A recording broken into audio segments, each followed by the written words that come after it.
Opa, agora sim, iniciando o 4º podcast de Mente, Coração e Negócio. O podcast que traz à mesa a mente e o coração, porque nós entendemos que as empresas são feitas de pessoas e para pessoas. Hoje estamos aqui com Guilherme Sebem, né? Verônica Nicolau, nossa sócia, e Roberto Feijó. Guila, muito bem-vindo. Vamos falar um pouquinho sobre ESG hoje, né? E eu gostaria que você se apresentasse para nós. Tudo bem, Cris? Obrigado pelo convite, obrigado pela oportunidade de estar aqui participando deste momento importante, cumprimentar o Roberto, a Vero, a doutora Verônica. E para nós é uma alegria da Biocis estar aqui compartilhando um pouco da nossa vivência em ESG, né? E vamos falar bastante sobre o que é essas palavrinhas, essa palavra, essas três letrinhas. siglas aí, 3 letras que simbolizam tanto e que, na verdade, nós, empreendedores, empresários, posso dizer de longa data, né? Eu ainda tenho 48 anos, mas como eu comecei a empreender aos 17, então considero que já tenho uma experiência acumulada. Na verdade, letras essas que já fazem parte do nosso dia a dia há muito tempo e agora estão conceituadas dentro de métricas ESG. Então, agradecer o convite, a oportunidade, vamos buscar levar para quem está nos acompanhando um pouquinho de conhecimento na prática, né? Não algo muito teórico, mas que a gente possa contribuir, que as pessoas usem no seu dia a dia. Eu sou empresário, sou diretor executivo da Biocis Ambiental, sócio do grupo DataSys, que vamos falar um pouquinho também, né? E sou formado em Direito, fiz gestão pública, fui secretário municipal, vereador em Caxias do Sul, e estou na área empresarial já faz algum tempo, diretor de ESG na SIC, de Caxias do Sul, Perfeito. Conselheiro de Meio Ambiente na Fiergues, né, na nossa Federação das Indústrias, e também atuo como conselheiro no Conselho Municipal do Meio Ambiente aqui de Caxias do Sul, no Conselho de Saneamento Ambiental de Caxias, integrante da Associação Comercial e Industrial de São Sebastião do Caí. Enfim, fazendo política empresarial, né? Eu, como um ser político, né? Deixei a política partidária, mas continuo político, né? Quantas horas tem teu dia, Guila? Olha, ele tem 24, eu tenho dormido menos, na verdade. Né? Uma vez a gente dormia 8, depois passa a dormir 7, hoje dorme 5 e vamos indo. 5 horas, isso aí. É isso muito bem. Guila, e você tem no teu DNA essas 3 letras meio que cravada, né? A gente acompanha, sendo de Caxias, muito da história, da sua história e da história da sua família, né? E vocês vêm já com uma empresa inovadora, né? Que é a DataSys, que surgiu lá em 1973. Exatamente. Quando estavam surgindo a informática no Brasil, né? A gente estava iniciando a informática no Brasil. E nós estávamos comentando aqui nos bastidores antes, né? Eu, na época adolescente, já tinha um desejo enorme de trabalhar na DataSys. Por quê? Porque você já tinha uma fama dentro de Caxias do Sul de ser uma empresa que respeitava o funcionário, né? Que tinha um bom trato com o funcionário e que era muito organizada. Né? Então, a gente olhava para a empresa e dizia, nossa, essa empresa aqui é um sonho de consumo, aqui se eu entrar eu vou aprender muito. Então, me traz um pouquinho de onde vem tudo isso, né? Como surgiu esse DNA, de onde ele veio? Ele vem da Itália, né? Se nós for pegar a origem, ele nasce na Itália com o meu avô, Mário Ângelo, pai do meu pai, que veio criança com 2 anos de idade, veio para a Itália com a sua mãe, e teve aqui 10, 11 irmãos, nem sei o número certo, e ele veio com o espírito empreendedor, aquele empreendedor que precisava empreender para sobreviver, né? Porque existe o empreendedorismo de necessidade e o empreendedorismo de oportunidade. À época, o Mário Ângelo, meu avô, veio da Itália, criança, com muitos irmãos, e teve que empreender por necessidade. E assim ele criou os filhos, né? Então, entre os filhos tem o Mário, que é o meu pai, e vocês vão ver que eu chamo ele de Mário, né? Eu chamo ele de pai em casa. Perfeito. Né? Por ser uma empresa familiar e eu ter sido criado dentro dela, até compartilhar com vocês um dos primeiros ensinamentos de gestão de pessoas, né? Eu entrei na DataSys com 15 anos de idade e quando eu fui fazer a minha seletiva lá, tive que fazer um curso de datilografia. Famoso, né? Era obrigatório para trabalhar na DataSys. tinha que ter um curso de datilografia. A zambuja aqui em Caxias. Por isso que hoje eu digito com os 10 dedos. Perfeito. Né? Quando eu sento num teclado, eu uso os 10 dedos, eu não uso Uhum. 2, porque eu fui treinado. Tá meio fora do padrão, então, né? Fui ensinado, né, Roberto, a usar os 10 Sim. dedos no teclado, né? E então eu fiz o meu curso de datilografia, entrei na DataSys, o primeiro ensinamento de gestão de pessoas.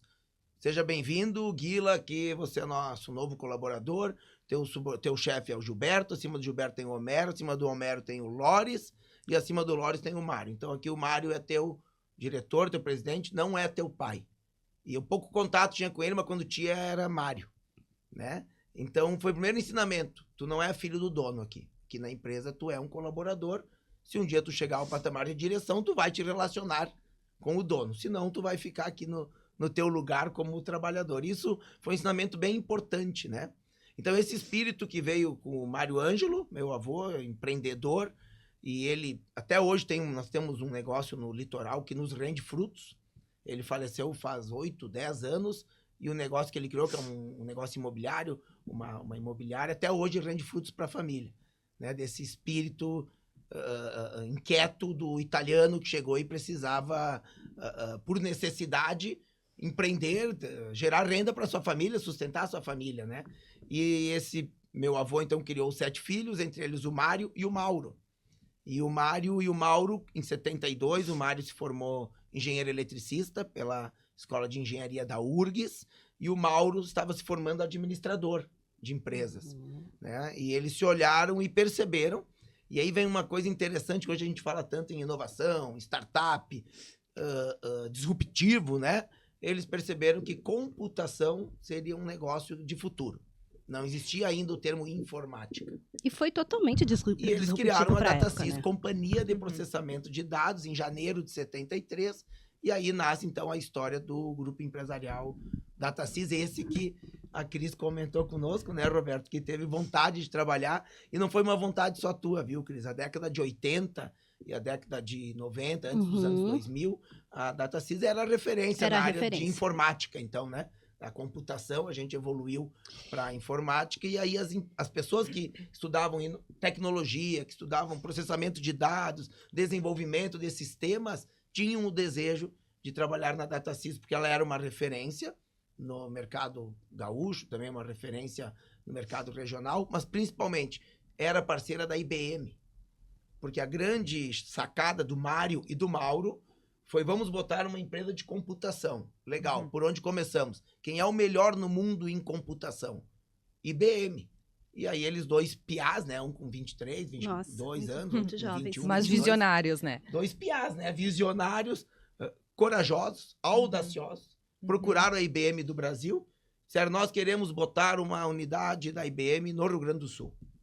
Uma empresa privada que ia trazer um cérebro eletrônico. Era o nome do computador, Que né? ocupava pouco espaço na época. Um andar inteiro do prédio, né? Perfeito.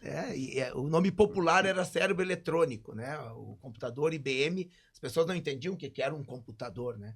Quem usava era a NASA para mover os seus foguetes, as grandes corporações brasileiras. Então, Banrisul tinha seu próprio CPD, né? Seu centro de processamento de dados. As grandes empresas da época, né? Agora, as empresas de pequeno, médio ou até grande porte não tinham acesso. Não tinha. Então, esses dois guris, Mário e Mauro, procuraram a IBM do Brasil e disseram: nós queremos botar um computador IBM no Rio Grande do Sul para processar os dados das empresas gaúchas. E aí começou, então, a história da DataSys, Companhia de Processamento de Dados, que depois, na evolução da tecnologia, virou uma empresa de sistemas, né? Desenvolvimento. Aí já existia informática, né? Aí já era 97, já tinha o advento da internet. Então, esse DNA que a gente fala é da origem mesmo, desde o Mário Ângelo, que veio ao Brasil, empreendeu, o Mário Guilherme, que é o nosso presidente até hoje, e o Mauro, o irmão do Mário, meu tio no caso, mas como eu disse, né, ele é o Mauro, ele não é meu tio no meio dos negócios. Ele, em 92, ele percebeu que a DataSys estava diminuindo de tamanho, porque o mercado expandiu. Tem um case interessante que o Mário nos conta. A DataSys, ela saiu de 0 concorrentes para 100 concorrentes. Uau. Então, Ele fala, a gente saiu de 100 concorrentes, sem sentido nenhum, Aham. para 100 concorrentes no sentido 100. 100. Numeral. Né? Isso em 2 anos. Uau. Então a DataSys Em recebeu. que época foi isso? Isso foi em 92, 91, 92. Quando deu o boom, né? E isso deu o boom da informática, deu a quebra de paradigma, de tecnologia. Uhum. E tu vê a importância disso, né? A DataSys era emparcerada com a IBM. E a IBM, até a década de 70, 80, era a Dominava. maior empresa do mundo da área de tecnologia, né? E a IBM, por ser tão robusta, tão pesada, ela demorou para perceber a mudança tecnológica, o advento da microinformática, do personal computer, né? E que não seria mais processar dados, e que seria desenvolver sistemas para o computador que estaria lá na casa da pessoa. Mas como um computador na casa de uma pessoa não cabe, primeiro que eram milhares de dólares, né? Um computador era 300, 400 mil dólares para te Era adquirir. o sonho de Bill Gates, né? Colocar um computador na mesa de cada, Isso cada aí. pessoa. Então eu não sei avaliar a estratégia da IBM, né? Quem sou eu para querer falar de uma empresa que está viva até hoje, com mais de 100 anos de existência. Então, não posso nem querer falar da IBM, mas a minha percepção é que a IBM demorou para perceber a mudança de paradigma, a mudança de tecnologia, ou se não demorou, a DataSys que demorou para perceber que não era mais processar dados, e sim desenvolver sistemas de informática para computadores que estariam dentro dos clientes. Dos clientes. Né? Uhum. Então, a DataSys teve uma quebra de conceito ali, demorou, e a DataSys já estava com mais de 400 funcionários, então uma empresa Grande, robusta, pesada, Uhum. né? A gente olha para trás e pensa, era um elefante grande e que quando teve que mudar de caminho ele demorou, porque era pesado para movimentar toda a estrutura da DataSys. Tinha filial, a matriz era Caxias, tinha filial Porto Alegre, Novo Uhum. Hamburgo, Rio Grande, Pelotas, Passo Fundo. Uau. Abrimos filial no Rio de Janeiro, né? Então a gente expandiu bastante, né? Dentro de um programa de expansão em parceria com a IBM, e quando chegou a mudança da tecnologia a gente demorou para perceber. E o Mário e o Mauro, o Mário teve 3 filhos, eu e 2 irmãos, o Mauro teve 3 filhos, então a empresa que eram 2, quando vimos nós estávamos em 8. 2 Perfeito. irmãos, fundadores, Perfeito. e 6 filhos. E o Mauro, que é muito assim, pragmático. Eu tenho uma admiração pelo Mauro, assim, ele é um homem de negócios, ele é pragmático. Perfeito. Né? Ele olha para o resultado. Última E ele linha. olhou para o Mário e disse, Mário, nós éramos 2, hoje nós estamos em 8. A DataSys está grande ainda, mas ela vai diminuir de tamanho. Não cabe nós 8 aqui na DataSys. Tem que enxugar. Eu tô indo embora. Uhum. E ele pegou a família dele e foi morar em Miami, mora lá há 32, 33 anos já. Mas a sobrevivência da DataSys se deve, entre outras tantas coisas, à percepção do Mauro de chegar para o Mário e dizer, não cabe as nossas 2 famílias dentro do nosso negócio. Cabia na década de 80, porque nós estávamos grandes. Hoje nós estamos grandes, mas vamos ter que ficar pequenos para sobreviver. E em 8 não cabe. E você fala dessa evolução, né? Eu lembro, eu trabalhei numa grande empresa em Caxias e eu peguei um pouco dessa época dos grandes computadores, né? Grandes em sentido de tamanho, realmente. Os famosos mainframes, né? É isso aí, BM Mainframe. Exato. Então, eu tinha que ter meio andar, mais ou menos, de um prédio destinado para a computação, destinado para os equipamentos, destinado para ar-condicionado, porque a emissão de calor era incrível, né? E em pouco tempo, realmente, quando a mudança começou a acontecer, em pouco tempo, realmente, a estrutura começou a diminuir, enxugar. Aquilo que era enorme passou a caber numa sala. As pessoas que tinham que ter envolvimento passaram a ser bem menos gente, né? Então, é bem a história que você falou mesmo, a gente acaba... Meu primeiro emprego, minha primeira atividade dentro da DataSys, Roberto, era operar o computador IBM Mainframe, né? O /3, que a gente chamava. E a coisa mais interessante, a época que eu me lembro, assim, um dos meus papéis era manter a sala em 22 graus, a sala de operação. Uhum. Porque o computador, para ter boa performance, ele deveria estar numa sala, num ambiente de operação, Refrigerado. entre 20 e 24 Isso graus. aí. Então, eu tinha uma das minhas funções era manter a sala em 22 graus.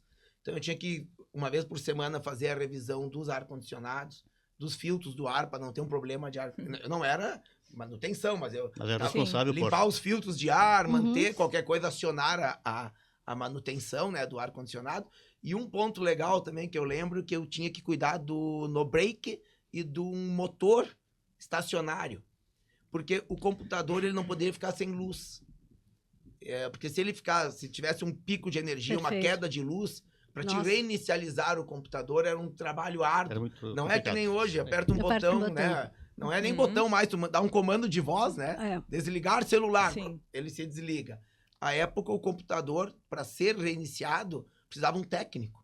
Eu não era apto a ligar o computador. Uau. É um cérebro Olha. eletrônico. É. Então, eu tinha que cuidar de 197 baterias. Eu lembro exatamente o número por quê. Tinha uma sala de baterias com 197 baterias e toda semana eu tinha que medir o líquido de cada uma das baterias para ver se estava no nível, né? E a acidez do líquido, para que se faltasse luz, as 197 baterias assumiam a fonte de energia sem Sem Sem dar interromper. pico. sem interromper. E enquanto as baterias assumiam, acionava um motor de caminhão estacionário, e aí esse motor substituía as baterias e passava a alimentar a DataSys só o computador. O resto do prédio ficava no escuro, né? O que ficava alimentado era o computador. E era um motor Scania de caminhão, que eu tinha que ir lá uma vez por semana bater o arranque, Pra né? ter Medir certeza que óleo. funciona. Então, tu vê, eu trabalhava com tecnologia, com computação, mas eu tinha como primeiro emprego cuidar de baterias Então, é legal contar isso, É história, né? isso Uma é grande história. Porque hoje as responsabilidade. pessoas olham para um computador, para um celular, para um tablet, enfim, para um carro elétrico e tu fala e ele te obedece. E parece que sempre foi assim, né? A É. gente, puxa, mas como é que não... Eu conto Como para meus isso? filhos, quando eu comecei a trabalhar, não existia internet na DataSys. E sobreviveu este pé. Isso. Conseguiu sobreviver. E não morremos, Não morreu. né, Roberto? Sim. Nós tínhamos 24 linhas telefônicas na DataSys Caxias, tinha mais as de Porto Alegre, e inclusive ia pro balanço, como ativo, como patrimônio. Uhum, Nós sim. escrevíamos as E era linhas. caríssimo, né? Era. Nossa, caríssimo. Depois tivemos ações da CRT e anos depois recebemos alguma coisa lá, não lembro agora.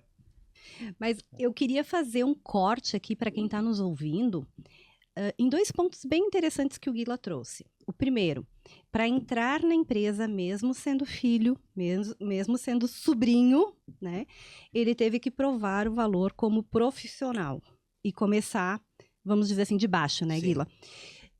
Então, eu há pouco tempo estive numa empresa onde eu tive uma situação com uma filha do proprietário que ela disse, eu sou filha dele. Eu disse, opa, na empresa então, pessoal, não tem parentesco.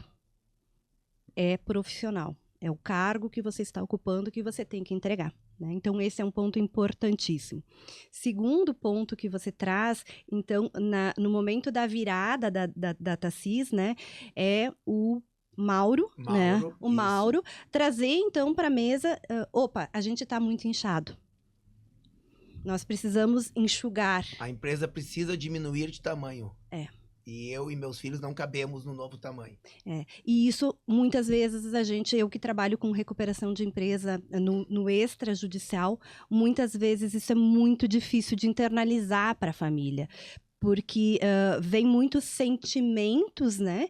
De, por que eu tô saindo, né? O Mauro ali se propôs a sair, né? Mas por que eu vou sair? Por que não é fulano? E aí essa tomada de decisão retarda e muitas vezes acaba sendo fatal para a empresa.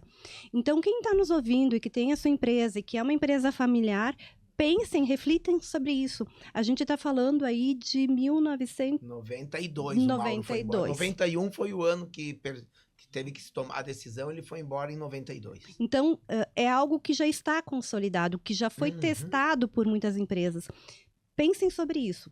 Tomem a decisão com mais agilidade. Essa questão familiar, nossas empresas aqui em Caxias, no Rio Grande do Sul, acredito que no Brasil, né, elas são muito empresas familiares, né? E tem que separar o herdeiro do sucessor, né? Isso. Tem que separar o Isso. herdeiro do sucessor. São coisas diferentes. Herdeiro, tu herda. Sucessor, tu tem que alcançar o patamar de sucessor. E nós temos vários exemplos aqui em Caxias de casos bem-sucedidos e de casos mal sucedidos. Eu ia Então, comentar Exatamente. sobre isso, né? Nós somos uma região muito pujante, né? Tem muitas empresas de todos os tamanhos. E agora, se parar para olhar nosso histórico, a gente consegue relembrar algumas empresas que realmente estão aí até hoje, tiveram sucesso, porque fizeram um programa de sucessão muito bem feito e levaram isso para a cultura, né? E tem empresas que não chegaram à segunda geração. Exatamente. Justamente quando chega na segunda geração, acho que é o ponto mais crítico, né? Onde acontecem os primeiros conflitos, imagino eu, né? Onde tem aquilo que teve na empresa de vocês, acaba não tendo, eu não quero sair, outro não quer sair, quer dizer, passa a ter uma guerra de interesse, vamos dizer assim, muito grande, e aí acaba muitas vezes levando a empresa Enquanto tem a à falência, primeira né? geração, né, Roberto, ela criou o negócio, ela idealizou, ela desenvolveu Isso e aí. ela... eu vou usar o Quacomandomi, né? Exato. Não se aplica mais hoje, né, Ver, no conceito de comando e gestão, controle. gestão Na moderna, época mas valia, era bem né? isso aí, né? Uhum. Aqui comando eu e a empresa é assim. Aí vem 2 filhos. No caso, o Mário e o Mauro criaram a empresa. Ah, um detalhe, criaram a empresa com o dinheiro do meu avô. E de mais 4 amigos do meu avô. Opa, Porque eles não tinham dinheiro Não para tinha comprar capital. o computador da IBM, né? legal. Não tinha nem o dinheiro, nem o aval, a fidúcia, né? Mas tinha Uhum. alguém que acreditou neles. E aí o Mário Ângelo, meu avô, com 4 amigos, receberam o pessoal da IBM e calçaram os piás, né? Aham. Então o Mário e o Mauro criaram, e a percepção do Mauro foi assim: bom, Mário, hoje eu e tu estamos no comando. A empresa cresceu, a empresa se transformou referência, né? Agora chegou o momento dela diminuir de tamanho. E nós temos 6 filhos. Não dá. Quem é que vai coordenar, né? Alguém tem que mandar. E nós dois vamos começar a ter conflito. Porque tu vai querer incluir teus 3 filhos, eu vou querer incluir meus 3 filhos. E não cabe 6 filhos aqui dentro. 6 novos gestores, né? E a decisão do Mauro foi essa. E até tem uma coisa tão simbólica que eu acho muito interessante. Quando ele foi embora, ele comprou um par de luvas de boxe e entregou uma das mãos pro Mário e a outra das mãos ficou com ele. Ele disse assim: Pô, legal. nós continuamos lutando juntos, só que em lugares diferentes. Legal. Então tu fica com a tua Nossa. luva, e hoje o Mário tem um quadro com a luva pendurada, né? E outro dia o Mauro veio a Caxias, ele veio nos visitar, e aí eles estavam falando disso e contando. Olha, é emocionante, viu? Porque foi a sobrevivência da DataSys. Eu fui financeiro da DataSys nessa época, foi uma época bem ruim, viu? Eu não... Gestão de caixa. A gestão de caixa, ela acaba com a empresa. Porque nós passamos a um momento que, até aprendi uma frase de gestão com o Mário, a gente começou a viver um horror sem fim. Uhum. Todo dia era fazer a conta, a gestão do caixa daquele dia. Uhum. E eu não conseguia mais sair daquilo. Então eu, como diretor administrativo financeiro, eu só conseguia pensar como é que eu vou pagar as contas de hoje. E eu não conseguia pensar assim, como é que eu vou projetar um fluxo de caixa projetado para um dia, 10 dias, 30 dias, e como vamos estar com a empresa daqui 6 meses, daqui 1 ano, e eu não conseguia olhar. Entrou Eu no entrei no redemoinho. loop, Uhum. né? Que é o tal do horror sem fim. É. Um horror sem fim. Uhum. Aí o Mário disse, não, chega um momento que a gente tem que dar um fim horroroso.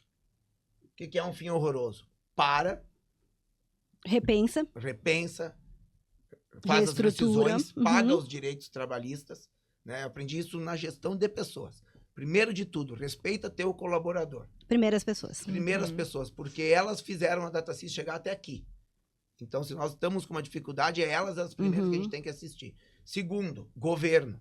Uhum. O nosso sócio obrigatório, Majoritário. né? Porque se tu não Sim. acerta com o governo, ele não te deixa mais trabalhar. Tu acaba morrendo. E tu não vai conseguir. E nós vivíamos boa parte da empresa de licitações, que Uhum. nós fazíamos serviços para Precisava prefeituras certidões. Uhum. e depois passamos a desenvolver software, sistemas para prefeituras. Então, nós sem CND, nós quebraríamos. Uhum. Então, nós tivemos que tomar uma decisão dura e não tem problema falar aqui, porque eu acho que isso é uma questão que a gente optou por estratégia. Nós deixamos a DataSys Companhia Morrer. com o seu passivo, e já Perfeito. vou contar o que a gente fez depois com ela, e criamos a DataSys Sistemas e Informática, uma nova empresa. Eu fui emancipado, eu era menor de idade, e eu fui emancipado para poder ser sócio. E aí abrimos, transferimos a carteira de clientes, transferimos os ativos, transferimos a propriedade do software, já era software à época, e os passivos deixamos na antiga empresa, né? Foram Transferimos os tratando colaboradores, conforme. Uhum. e o mais legal, assim, que eu aprendi, que é isso, acho que é ser empreendedor, empresário ético.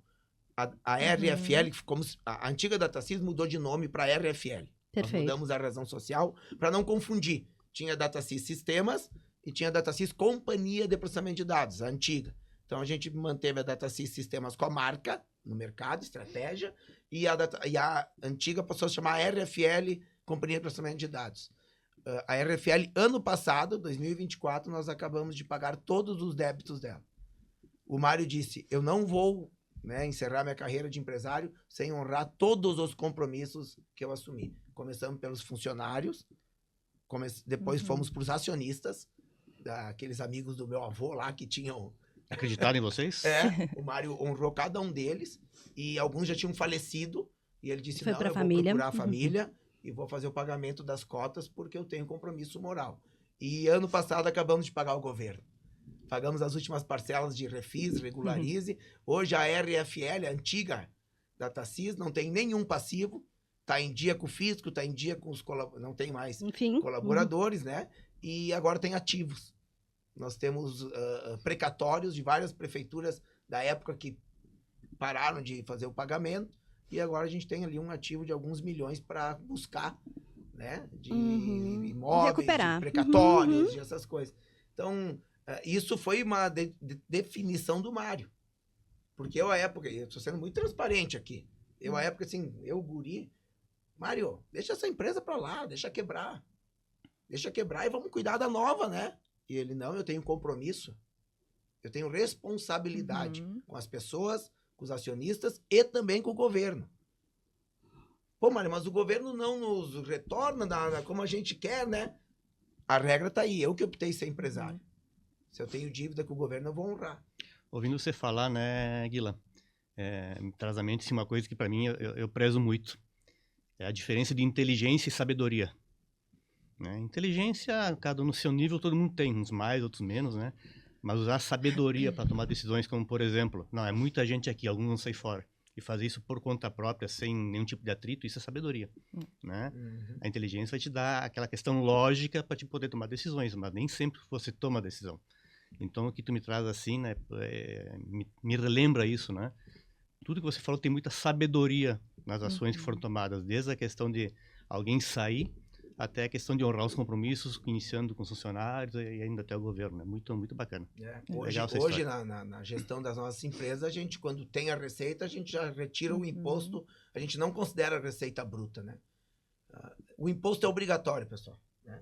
É isso aí. É a regra do jogo. E até escutando você falar, né, Guila, e conhecendo um pouco da história da família de vocês, eu acho que isso vem muito do exemplo, né, do Mário como pessoa que você foi ao longo dos anos convivendo e trabalhando com ele, adquirindo. E essa questão de se preocupar com as pessoas, isso já vem, né, é muito forte há muitos anos, e isso já vem, né, constituindo o perfil de vocês. Agora, em 2025, a gente percebe que mudou muito, né? Que o cerne das empresas é essa questão voltada mais às pessoas, à saúde emocional, à liderança humanizada, à segurança psicológica.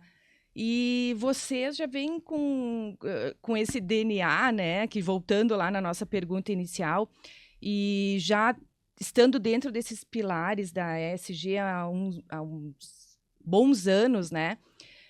Eu queria que tu fizesse uma analogia, assim, de toda essa tua vivência, né, da tua história familiar, considerando hoje, né, esses pilares da ESG. Olha, o desafio é bom, né? O desafio é bom porque a geração que vem aí é uma geração... E até eu gosto de falar assim, pessoal, as gerações são diferentes. Sempre foram diferentes. Desde que o mundo começou, né? Desde que existe o ser humano, as gerações de uma para outra, elas têm suas diferenças. E sempre evoluíram, né? E sempre teve mudanças, sempre teve ciência, sempre teve tecnologia. A questão hoje é que está muito mais rápido, né? Está muito mais dinâmico. Velocidade, né? A velocidade, as gerações, o acesso às informações, o mundo globalizado. Então, o desafio das gerações, esse desafio de gestão de pessoas sempre foi presente. A questão hoje é que as pessoas, se não tiverem ali se sentindo confortável dentro do seu propósito, elas vão embora. Né? Então, sim, a gente tem um desafio. A DataSys existe até hoje. Nós temos hoje 15 colaboradores, mais 2 estagiários. Então, estamos em 17 pessoas. A matriz é em Porto Alegre. Né? Tem um executivo lá, que é o Fábio, enfim, que é o nosso CEO. E eu sou o representante do conselho na DataSys, né? E então, sexta-feira, inclusive, estarei lá numa reunião de estratégia, pensando o ano de 26, 27 e assim por diante. E esse desafio que a gente se depara, que a Verônica traz, ele sempre teve presente na DataSys, só que em patamares diferentes. Perfeito. Né? Tu fazia gestão de pessoas na década de 80, Evoluindo com os anos, né? entende? E eu fico, como eu estou muito presente dentro da SIC de Caxias, eu convivo com grandes empresários, convivi com o Raul Randon, convivi com o seu Guido Darrigo, da Intral, foi um grande mentor para mim, porque ele gostava de política, e quando eu fui para política ele me orientava, né? Convivi com o seu Paulo Bellini, convivi com esses, enfim... Até Grandes nomes, né? Tem injusto eu ficar citando o nome, porque eu vou esquecer de vários, sim. né? E esses empresários, eu fico pensando como eles se comportariam hoje perante essas mudanças, principalmente na área de pessoal, né? Perfeito. Na área de pessoal, como é que seria a gestão do seu Tomé? Seu Humberto Tomé, maior respeito por ele. Olha a empresa que construiu, né?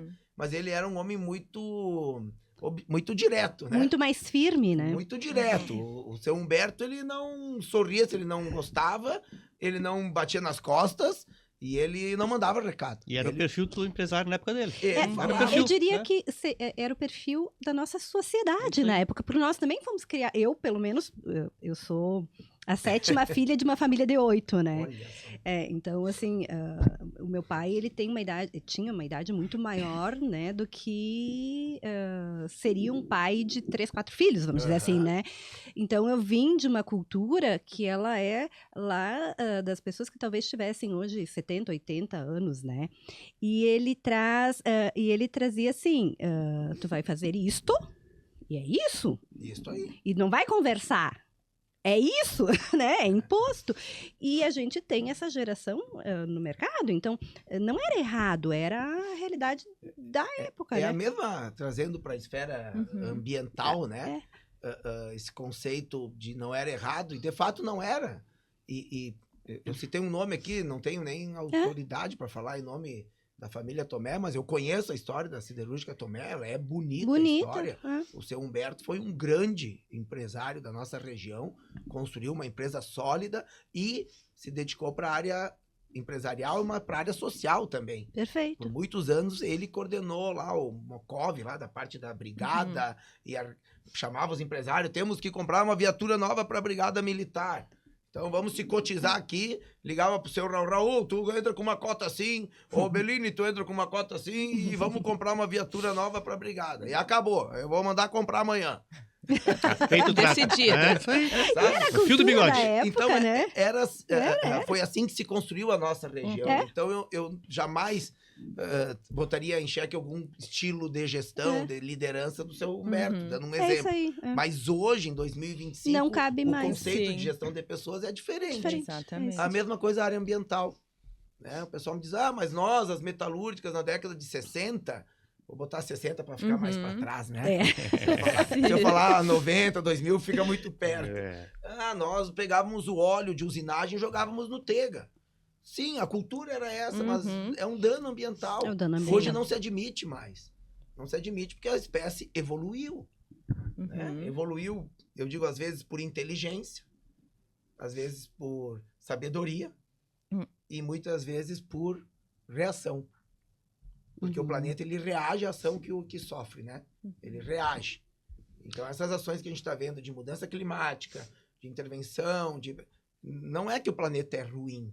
Sim. E aí vai da minha crença. Eu creio que o planeta é uma criação divina, né? Deus criou um planeta perfeito, que ele se regenera, que tudo dá, que tudo produz, que ele se equilibra, e Deus botou uma espécie a habitar esse planeta. Entre outras tantas espécies, botou a espécie humana.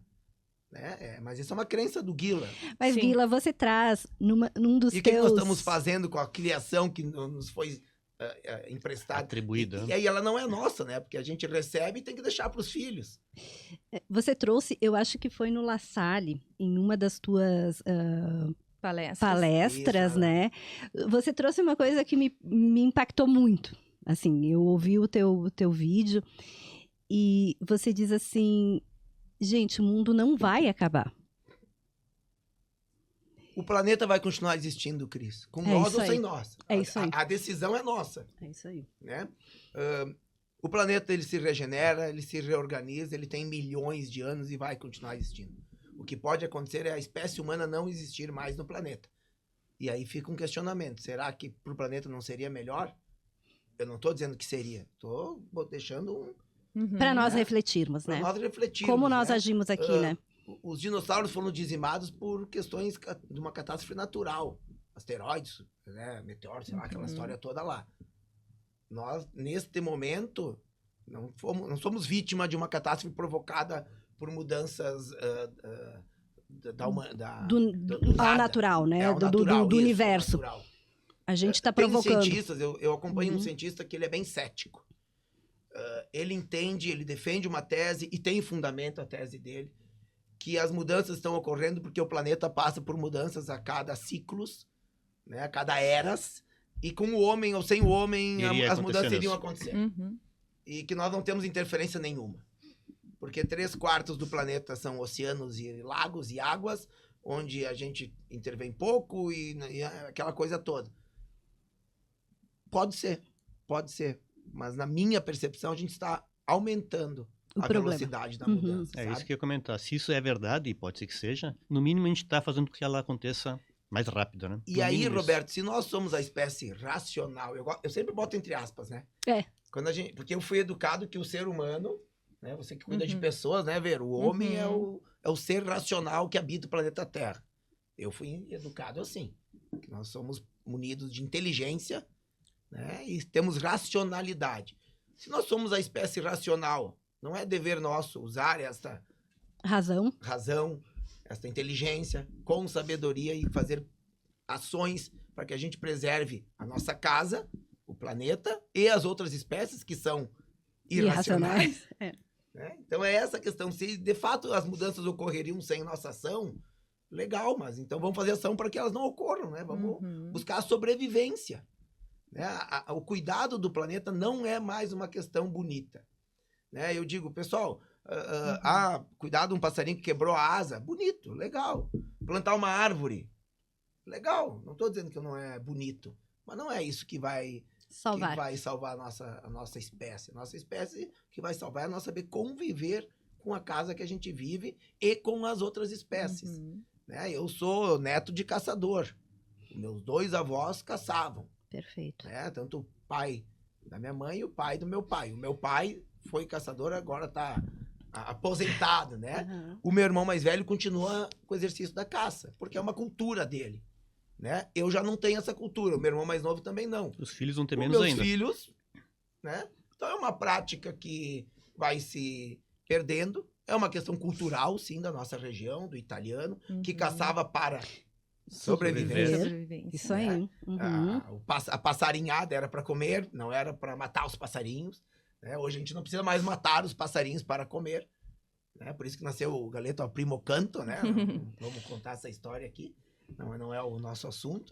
Mas é isso, as culturas vão evoluindo. Exatamente. Né? E a cultura de cuidar das pessoas evoluiu muito. E a gente procura se manter atualizado. Por isso que nós, na Biocis, quando a gente criou a unidade de gestão de resíduos, né, gerenciamento em São Sebastião do Caí, foi em 2017. Né? Depois a gente pode contar um pouquinho. Eu quero só falar, não deu 2, 3 meses que eu assumi a gestão e eu contratei a Verônica, a Inspirada. Gestão de pessoas. Porque eu disse, cara, eu tô chegando numa cidade que eu não conheço, numa cultura diferente da italiana, que é a cultura alemã. Né? Parece que não, pessoal. É aqui do lado. É diferente. Exatamente. Muda São Sebastião do Caí é do lado de Caxias, assim, 60 quilômetros. Mas tem uma colonização alemã com uma cultura um pouquinho diferente. O que eu acho legal é que os princípios, os valores das pessoas são os mesmos.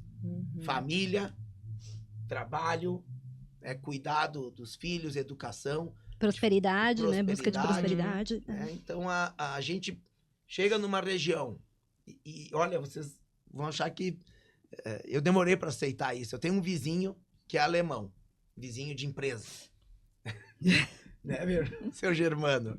Me dou bem com ele. Mas eu tive dificuldade para me dar bem com ele. E eu não entendia por quê, porque eu sou um cara político, de essência e de bom relacionamento, onde eu circulo. Boa conversa, comunicação. pai, eu não conseguia ser amigo do Germano, tia. E um dia, é um senhor já, hoje deve estar com 80 e poucos, né? Quando eu cheguei ele tinha quase 80. E um dia eu conversando com a minha supervisora administrativa lá, eu disse, pô, não consigo ser amigo, eu tô tentando Eu tento e não consigo. Ele disse, mas ele não vai ser teu amigo, Guila. Como assim? Tu é italiano?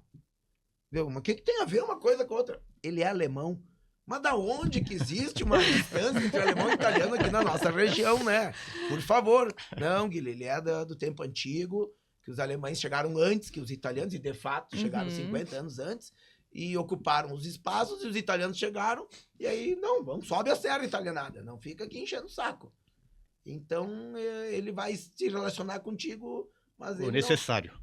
E é tão interessante querido, isso, me né? dou bem com ele, né, Exatamente. Roberto? Mas ele não virou Mas meu amigo, não espera né? ele te convidar Não. pro churrasco, né? Não. Não vai chegar nesse Mas ponto. outro dia eu fui na empresa dele, ele me serviu um café. Opa, Au, já é o já tá primeiro abrindo. passo. Já evoluiu. Cheguei na Biocis e disse, hoje o seu Germano me chamou, me serviu um café e tomou um café comigo. Ó, tu tá evoluindo, Guila. É legal. Sabe, Guila, que como o meu pai, ele era matrizeiro e ele trabalhava por contrato, né? Então, eu nasci em Caxias, né? Sou caxiense de nascimento, mas aos 45 dias eu fui para Venâncio Aires, Alemãos. Né? Ali na adolescência, nós voltamos para Caxias do Sul, italiano. E um pouco mais ali, terminando a adolescência, 18, 19 anos, eu morei em Pato Branco, no Paraná. Então, com uma colonização muito mais a gente diz de polacos, né? Mas, assim, ali, poloneses, russos, enfim, uma outra cultura. Né? Outra cultura. E é muito interessante como existem essas barreiras e a cultura, ela coloca uma estaca dentro daquele território, né? E aí tu vai acabando precisando se readequar a isso, né? E assim como eu, nascida em Caxias, por ter vivido em outras regiões, quando eu retorno a Caxias, eu senti um impacto muito grande da nossa cultura também, porque nós somos bastante excludentes. Nós somos... Qual é o teu sobrenome? Ah! Né? Como assim? Eu sou Lima, né? Eu sou brasileira, Lima. eu sou Lima. E uma pessoa me disse, Cris, mas tu não é da família caxiense. E aí, como eu não vivi aqui a minha infância e a minha adolescência, eu disse, mas como assim? Eu nasci em Caxias, como eu não sou... Sabe, eu não entendi o que a pessoa estava querendo dizer sobre isso, né? Tu não é da família caxiense. Depois... tu vai entendendo a cultura da região, né? E aí tu entende, opa, ok. Então a gente talvez, como você trouxe, né, do alemão, que é mais restrito, nós aqui também somos. E é importante eu colocar, né, para quem está nos acompanhando aqui, eu tô falando de um senhor já Sim, com mais uma de pessoa, 80 anos, isso. né? Não, Outra geração. na minha visão, não existe mais isso, sabe? Sim, são mas gerações anteriores. Tanto existe que está presente, mas Sim. é algo que está... Eu não vejo, por exemplo, os meus filhos ter preconceito com sobrenome, Exatamente. né? Essa geração quebrou totalmente eu as não vejo barreiras. eles ter Né? preconceito, e tem que ser falado aqui com negros. O meu avô, por parte de Perfeito. mãe, tinha preconceito com negro. Sim, é uma cultura Tinha, local. exatamente. E tá tudo E- certo, e né? Ele italiano, né? Ele neto, filho de italiano, então o meu avô por parte de pai é italiano, nascido na Itália, né? Por parte de mãe nasceu de italianos que vieram da Itália, né? O Celli, da antiga malharia Celli. Fui criado dentro de empreendimentos de malharia também, né? A antiga malharia Celli foi uma Era referência, exponencial né? aqui. Tinha Nossa. Talvez A uma das rotatória, maiores na da rotatória, região. aquela belíssima Isso, a loja, Celli né? Veneto. Verdade. É isso aí, A é Celli isso aí. Veneto, talvez ali foi o começo das dificuldades da Celli, um passo maior do que a capacidade dela, né? Mas enfim, não participei mas da ela- gestão da Celli, então o Mas meu ela tio foi Paulo Celli expoente. fez todo o possível, então não sei avaliar o que aconteceu, mas então o meu avô, ele tinha preconceito com o negro, sim, porque ele foi muleiro, né? Daquele pelo duro, muleiro, italiano, mas que teve que ir para a condição de... E aí a relação com o negro não era tão de amizade, né? E foi muito legal. Foi interessante no velório do meu avô, faz 30 anos que ele faleceu. que tinha um negro que seguido passava pela casa dele e meu avô tinha aquele jeito assim, esse tabacudo aí, o que ele quer aqui? É o jeito dele, né? É Não era aspecto da ofensa, região. né? Não era ofensa, Sim. aquele Aspecto da esse região. tabacudo aqui, que é o quê aqui na minha casa? O que tanto ele passa aqui? E aí, quando eu tava lá no velório... Tava lá ele. Tava lá o ele. senhor Tava foi lá. Legal. e disse que tinha carinho e amizade pelo meu avô. Legal. Então, tu vê, né, como os meus filhos não terão isso. Meus filhos estão numa geração que não tem preconceito com negro, não tem preconceito, e não tem Com que ter nada. mesmo, né? Não tem que ter mesmo, né? Eu também não tenho. Então, a gente tá evoluindo. Uhum. E o desafio, né, Vero, é assim, tá bem, e como é que eu lido com essa geração que tá chegando, né? A geração lá do seu Germano, que não gosta dos italianos, ela não tá deixando de existir. Deixando de existir. Né? Uma coisa que eu vejo, e é importante na gestão, agora falando do S, do social, Perfeito. Exato. do ESG, né? E que eu tenho me empenhado em desenvolver o meu entendimento e a minha aceitação, que são as diversidades das pessoas, sabe? Eu me considero um cara sem preconceito, né? E preconceito, eu digo, é um conceito que tu tem antes de conhecer. Pré-conceito. Pré-concebido. Exatamente. Tu não conhece, tem um Já conceito. tem um conceito. E é natural, pessoal. A gente é criado com os conceitos que vêm de quem nos cria, Uhum. né? Bem Então, das meus nossas avós origens. Isso criaram aí. meus pais, passaram os seus conceitos. Os meus pais me criaram conceitos, né? Mas para Exatamente. mim é um pré-conceito, porque eu não tinha o meu conceito próprio. Uhum. Hoje eu tenho o meu próprio conceito e busco Aplicar. aplicar nos meus filhos, que eles venham. Então, os princípios, os valores, eu não abro mão, né? Os preconceitos. Então, homossexual, sabe? Ai, não pode falar. Claro que pode falar. Sim, porque tu não falar é um preconceito. Sabe? É uma não coisa. falar é um preconceito, né?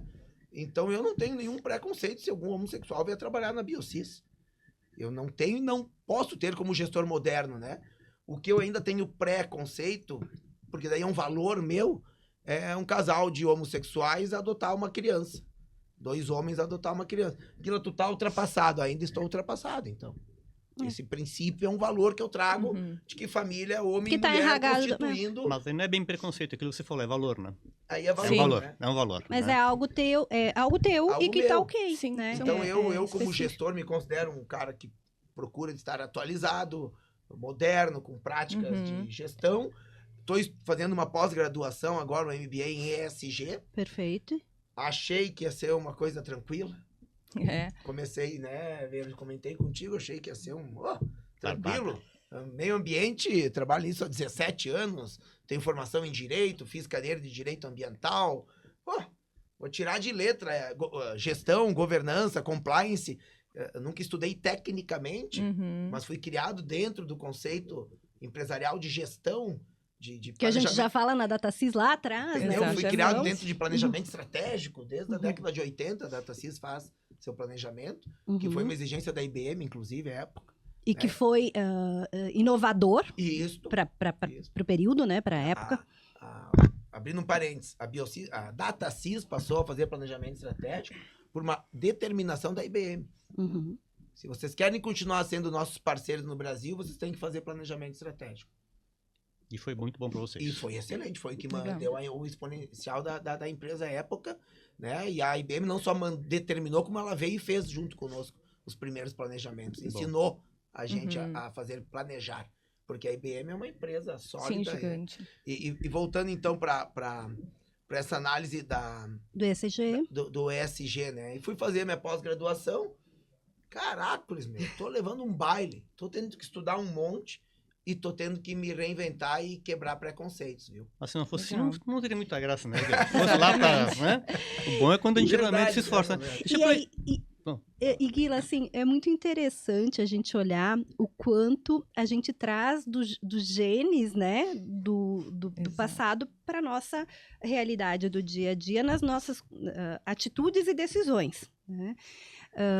Eu, há pouco, foi lançado em Caxias um livro de uma das mulheres que sofreu o acidente da gasola, Uhum, a Moema, né? uhum. Ela era minha tia. Olha só. Ela era minha tia.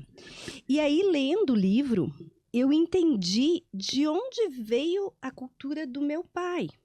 né? Porque no livro fala que, então, o pai do meu pai, né, já realizava alguns encontros na casa dele, onde tinha alemão, onde tinha italiano e onde tinha ele, que era Lima, que era brasileiro, né? Então, como isso impacta, né, no nosso pensar, e é muito difícil de tirar, né? Então, quando eu comecei a sentir, né, pelo sobrenome, porque a minha mãe é italiana, ela é Borga, né? Mas eu levo do meu pai o Lima, né? E quando eu comecei a sentir mais, quando eu volto então para Caxias do Sul, o preconceito de Caxias do Sul com relação ao brasileiro, e é um fato real, muito menos hoje, mas ele é um fato real, né, ainda. Uma pessoa me disse, Cris, mas tu não é da família caxiense. O que quer dizer isso? Eu nasci em Caxias, sabe? Era até difícil de interpretar. E aí, quando eu li o livro, caiu a ficha para mim. Opa, por que para mim é muito difícil interpretar isso, né? Porque a minha família vem já do avô, né? Então, já em Caxias do Sul, eles chamavam Chácara do Eberly, lá em cima do morro, né? Então, daquele local ali onde eles moravam, com uma realidade de multicultura. Mas isso não é a realidade da maioria, assim, né? Cris, essa é a história da constituição da nossa cidade, da nossa região. Teve, sim, a preponderância da colonização italiana, mas pelas outras colonizações e raças e pessoas é que se construiu essa região. E aí elas se complementaram, né? E a gente pode levar essa cultura, então, olhando para o social para dentro da empresa, porque também a gente acaba, talvez, as empresas, em sua grande maioria, que não tenham olhado para esse ponto especificamente e que estão conduzindo o seu negócio de uma forma... pensando no resultado, show de bola, né? Pensando no negócio em si, mas talvez muito no processo, né? A gente pensa muito no processo, mas talvez pensando menos nessa nova palavrinha que ingressa nas nossas empresas e as 3 letrinhas, né? O ESG e a cultura que também começa a ingressar e ser olhada a partir de um determinado momento dentro dos nossos negócios, ela é muito recente. Né? E ela vem daquilo que o empreendedor tem na sua essência. Exato. E esse gancho que eu queria até entrar nesse assunto, dessa questão, né, que é muito difícil a transformação cultural. E eu queria entender, Guila, desses 3 pilares do ESG, né, ambiental, social e governança, e sendo hoje, né, diretor de ESG da SIC, aonde tu mais assim percebe que as empresas têm mais dificuldade, mais resistência desses 3 pilares assim em relação à mudança, né? Vamos lá. Vou ter a minha percepção, né? O ambiental, ele me parece neste momento que ele está mais em pauta. É a minha percepção, né?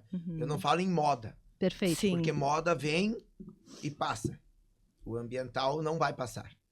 As questões ambientais, elas vieram por uma questão de sobrevivência, de necessidade, de evolução humana. Né? Eu sempre disse, o desenvolvimento econômico ele pressupõe ser sustentável. Senão não é desenvolvimento. Senão a gente não está evoluindo, né? Aí é um retrocesso. O crescer a qualquer custo, gerar emprego a qualquer custo, ter lucro a qualquer custo, na minha opinião, isso não é desenvolvimento, isso é retrocesso. Né? Porque daí tu passa por cima do ser humano, né? E usa de trabalho infantil, trabalho escravo, enfim. Tu passa por cima do meio ambiente, que é quem nos assiste, com recursos naturais, matéria-prima e ar para a gente respirar, e tu passa por cima de gestão, de compliance, de cuidado para não fazer ilicitudes. Então, se é... tu não é competente, né? E aí, a qualquer custo... Né? Não é competente. Mas, teve um período que era assim, né? As grandes empresas... Enfim, mas de mineração era outro momento, na década né? de 50, de extração... vou falar década de 40, para ver se eu não pelo ninguém que está nos acompanhando aí, né? Mas é interessante, mas é que era o que era. Custo. E era o que era, E né? é isso aí. Né? Porque se tinha recursos em abundância, Então, a né? questão ambiental, na minha opinião, Uhum. ela não é uma questão de moda, ela é uma questão que veio, se estabeleceu. Uhum. E tem um Vai ficar. conceito do direito ambiental que ele não pode, pela norma jurídica, retroagir. É um princípio do direito Uhum. ambiental, é a não retroação. Uhum. O que é não retroação? Uma vez que vem uma lei exigindo uma conduta, né? E que se tu não tiver aquela conduta de cuidar, de não botar óleo no arroio, de não destinar um resíduo perigoso num terreno baldio, tu traz uma normatização, uma lei, para adequar a conduta do ser humano. E se ele não fizer, ele vai ser multado ou preso por crime ambiental. Não pode vir uma nova lei dizendo assim, não, agora, a partir de agora, tu pode botar o óleo no rio e pode queimar o resíduo no fundo da empresa, pode jogar teu lixo no mar, que não tem problema nenhum. Seria a lei retroagir, né? Não, a lei ela só pode avançar para ser mais rigorosa. Deixa eu fazer só um parênteses para esclarecer algo nisso que tu está falando agora. É interessante, eu não sabia disso. Legal. Mas na nossa realidade, Brasil, Uhum. né, dessa confusão política toda que a gente vive, não vamos entrar no mérito, é claro, né? Mas olhando assim, tecnicamente, isso que você está falando, ele é respeitado por quem efetivamente faz as leis? Porque de vez em quando a gente ouve falar alguma coisa, né? Essa legislação aqui está mudando. Isso é realmente respeitado, vale? É um parênteses, mas eu fiquei curioso com essa sua Não, colocação. interessante a pergunta, Roberto, porque assim, o pessoal fala, não, porque tem que fazer lei, porque não precisa fazer nenhuma lei nova no Brasil para as questões ambientais. As normas ambientais brasileiras são rigorosas, suficientes para proteger o nosso meio ambiente. Tá. A questão é lei que pega e lei que não pega, que é a questão de não ser respeitada. Política Nacional de Resíduos Sólidos, ela é de 2010, agosto de 2010. Completamos agora 15 anos. Ela previa uma série de datas que o poder público tinha que cumprir. A sociedade civil também, as indústrias também, o setor produtivo também, mas o poder público tinha que cumprir. Acabar com os lixões até, não lembro a data, 2020. Acabar com essa prática até 2022. Nós estamos em 2025 e todas as datas foram prorrogadas e não vemos perspectiva de cumprir as metas da Política Nacional de Resíduos Sólidos. Então, existe lei, existe norma, mas não pegou. Né? Infelizmente, no Brasil, agora a gente está vendo um movimento dos ministérios públicos, dos estados, autuando as empresas e autuando os órgãos públicos que não estão cumprindo algumas metas da Política Nacional de Resíduos Sólidos. Alguns órgãos ambientais dos estados, como é o caso do Mato Grosso do Sul, estão sendo mais rigorosos. A CETESB de São Paulo, a FEPAM é um bom órgão em termos técnicos aqui no Rio Grande do Sul. Opinião minha, particular, não é da Biocis, nem da SIC, nem nada. Para mim, a FEPAM evoluiu muito nos últimos anos. Ela se desaparelhou de um instrumento político e passou a ser um órgão fiscalizador, que é o papel da FEPAM. A FEPAM não legisla, a FEPAM não cria normas, quem define é o CONSEMA, que é o Conselho Estadual de Meio Ambiente, ou a Assembleia Legislativa, com as normas estaduais, ou o governador com um projeto de autoria do Executivo. Né? Além das normas nacionais, claro, que vem de nível nacional. Mas a FEPAM ela tem o papel de fazer cumprir a norma, fiscalizar, orientar, notificar quando preciso e tem poder de polícia. Então, na minha opinião particular, a FEPAM evoluiu bastante de uns anos para cá. Né? Então, Roberto, respondendo de forma objetiva a tua pergunta, é lei que pega e lei que não pega. Ok. Né? Mas as normas estão aí. Então, a questão ambiental, agora voltando para o ESG, os pilares. O E, que é Environment, né? Environment é ambiental. Muitas empresas de Caxias já praticam isso há muito tempo. Quem buscou o PGQP, o Programa Gaúcho de Qualidade e Produtividade, já tinha que ter um cuidado com o meio ambiente, senão não atingia o nível bronze, prata, ouro, diamante. Né? Nós temos várias empresas da região, várias empresas caxienses, que foram troféu diamante no PGQP, Programa Gaúcho de Qualidade, né?